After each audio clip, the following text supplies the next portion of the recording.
राधे राधे दोस्तों, आप सभी का स्वागत है हमारे चैनल क्रिएटिव कहानियाँ पर। आइए जानते हैं कि कैसा भी दुष्ट प्राणी या पापी प्राणी हो, यदि उस पर संत कृपा हो जाए तो उसके लिए भगवत दर्शन और भगवत भक्ति दुर्लभ नहीं रहती। इसीलिए सत्संग सर्वोपरि है। संत संग से घोर दुष्ट भी महात्मा बन जाता है। श्री प्रेमानंद महाराज जी के द्वारा ये कथा बताई गई है, जो मैं अपने शब्दों से आपके साथ श्रवण करने जा रही हूँ। अगर पसंद आए तो एक लाइक जरूर कीजिएगा। तो चलिए बिना विलंब किए कथा का श्रवण करते हैं। श्री घाटम जी को जन्म से ही चोरी करने के संस्कार दिए गए थे। चोरी करना, डाका डालना और लूटपाट करना घाटम जी का पारिवारिक पेशा था।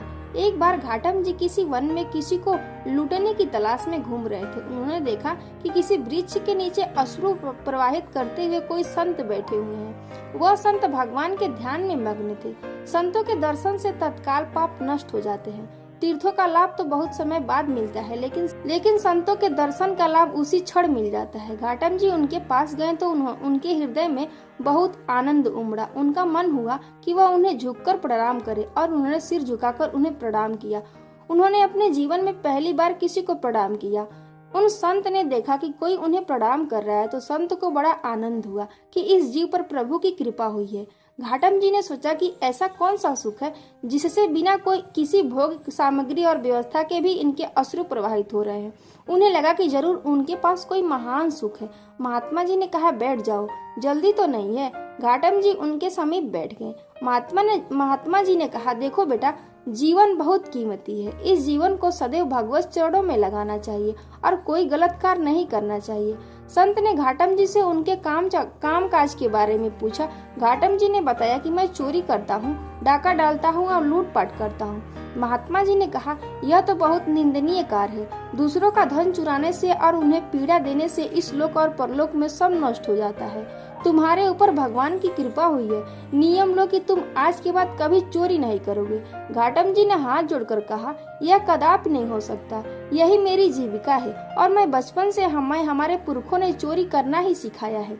मेरे पूज्य जनों ने मुझे नियम दिया है कि मैं कभी यह चोरी का धंधा ना छोड़ूं। आप में मुझे विशेष श्रद्धा हो रही है। मेरे हृदय का खिंचाव आपकी तरफ हो रहा है। आप इसके सिवा और जो चाहे उपदेश दे दीजिए। यदि मैं आपको वचन दे दूंगा तो आजीवन वही करूंगा जो आप कहेंगे।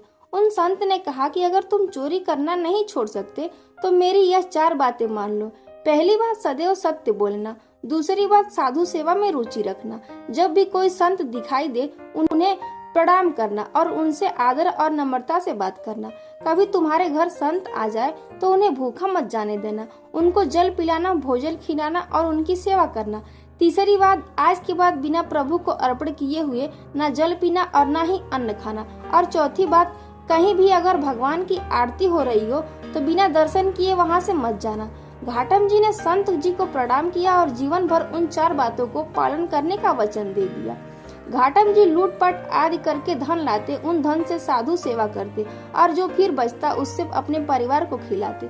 एक दिन संतों की एक मंडली उनके घर पर आई तो उन्होंने तत्काल उठकर संतों को दंडवत प्रणाम किया और सभी को बैठने के लिए सुंदर आसन दिए। उन्होंने देखा कि घर में कुछ खाने के लिए नहीं है तो उन्होंने बाजार जाकर दुकानदारों से उधार मांगने की चेष्टा की, लेकिन दुकानदारों ने उन्हें मना कर दिया।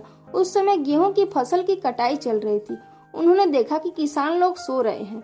वे एक बड़ी सी चद्दर लेकर गए और जल्दी से गेहूं भरकर ले आए और उन संतों के भोजन की व्यवस्था की। घाटम जी बड़े तंदुरुस्त थे तो खेतों में उनके पैरों के चिन्ह बन गए। साधु जनों को खिलाते समय वे सोच रहे थे कि अब तो वो पक्का फंसेंगे ही, क्योंकि जब किसान जागेंगे और पैरों के चिन्ह देखेंगे तो उन्हें समझ में आ जाएगा कि ये घाटम जी के पैर के निशान है।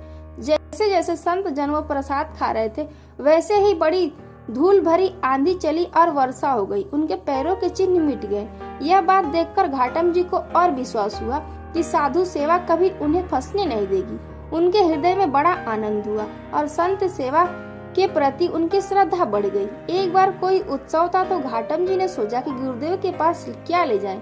उनको लगा कि उत्सव है तो गुरुदेव के पास कुछ सेवा पहुंचनी चाहिए, पर उनके पास एक पैसा भी नहीं था। उन्होंने निश्चय किया कि रात्रि में चोरी करते हैं और जो भी मिलेगा उसे सुबह गुरुदेव की सेवा में दे देंगे।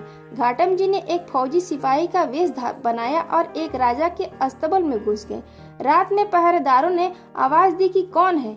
गुरु की सत्य बोलने की आज्ञा मानते हुए घाटम जी ने बोला कि मैं चोर हूँ। पहरेदारों ने सोचा कि अगर चोर होगा तो ये थोड़ी बोलेगा कि मैं चोर हूँ। पहरेदारों को लगा यह कोई राजा का खास आदमी है, तभी यह विनोद में निर्भय होकर कह रहा है कि मैं चोर हूँ। सिपाही के वेश में घाटम जी ने राजा के घोड़ों में से एक बढ़िया घोड़ा लिया और उस पर सवार होकर निकले। वेशभूषा देखकर पहरेदारों ने फिर पुनः उनको नहीं रोका।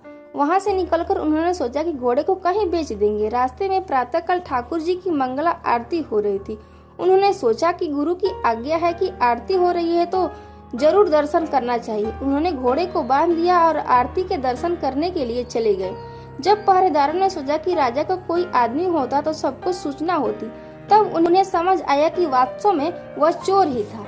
राज सैनिकों ने पीछा किया और वहां आए जहां पेड़ से घोड़ा बांधकर घाटम जी आरती का दर्शन करने गए थे।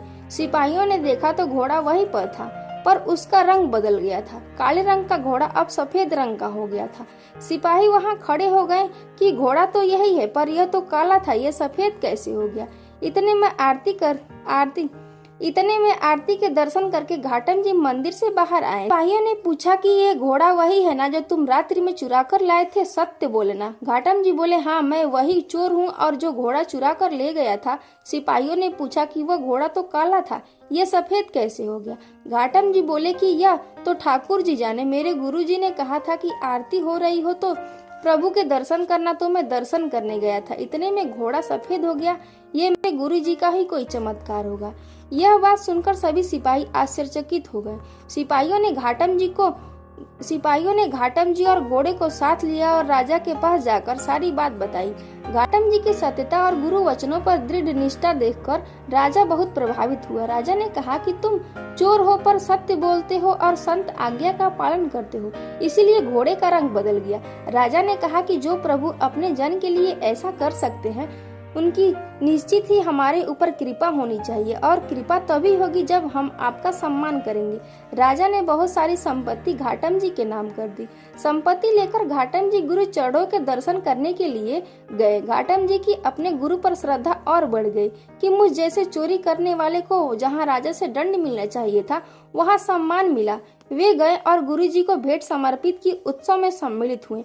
उन्होंने निश्चय करके गुरुदेव से कहा कि गुरुजी, आपने जो पहली बार मुझे चोरी करने से मना किया था, आज से मैं नियम लेता हूँ कि अब जीवन में कभी चोरी नहीं करूँगा। आपकी कृपा से मुझे बोध हो गया है कि मैं बहुत गलत कार्य कर रहा हूँ। उन्होंने निश्चय कर लिया कि अब कभी चोरी नहीं करेंगे। घाटम जी को अब सत्संग सुनते हुए और साधु सेवा करते हुए काफी दिन हो गए थे। उनके मन में आया कि ठाकुर जी कैसे दिखते हैं, कभी उनसे मिलना चाहिए। बहुत दिनों तक उन्होंने ठाकुर जी नहीं मिले तो उन्हें गुस्सा आ गया। उन्होंने ठाकुर जी से नाराज होकर कहा कि पहले तो मैं बिना नहाए खाता था, अब आपके लिए मैं नहाकर खाता हूँ और आपको अर्पित करके खाता हूँ। और पहले मैं कभी कंठी माला और तिलक आदि नहीं लगाता था, पर मैं आपके लिए गले में कंठी धारण करता हूँ, माथे पे तिलक लगाता हूँ, केवल आपके लिए प्रभु। आपके लिए मैं इतना कर रहा हूँ, आप मेरे लिए क्या कर रहे हैं? क्या आप मुझे दर्शन देंगे? प्रभु उनकी यह बात सुनते ही तत्काल प्रकट हो गए। प्रभु संतों के वचनों को सत्य करने के लिए सदैव तत्पर रहते हैं। सत्संग के प्रभाव से घाटम जी का पूरा जीवन पलट गया। पहले वो सोचते थे कि कहाँ जाकर चोरी करनी है, और अब ये सोचते हैं कि कौन से साधु कब पधारे और कैसे उनकी सेवा हो। जब वे चोरी करते थे तब सिपाही हथकड़ी लिए उनको बंदी बनाने के लिए घूमते थे, और जब संत समागम हुआ तो लोग उनकी चरण रज को अपने माथे पर लगाने लगे। घाटम जी ने एक संत की शरण ली और उनके वचनों का पालन किया तो वह प्रभु के दर्शन पाकर परम भागवत बन गए। कैसा भी दुष्ट हो, यदि उस पर संत कृपा हो जाए तो उसके लिए भगवत दर्शन और भगवत भक्ति दुर्लभ नहीं रहती। इसीलिए सत्संग सर्वोपरि है। संत संग से घोर दुष्ट भी महात्मा बन जाता है। ये कथा आपको कैसी लगी कमेंट बॉक्स में जरूर बताइएगा। मिलते हैं फिर से एक नई कथा के साथ, तब तक के लिए जय सीताराम।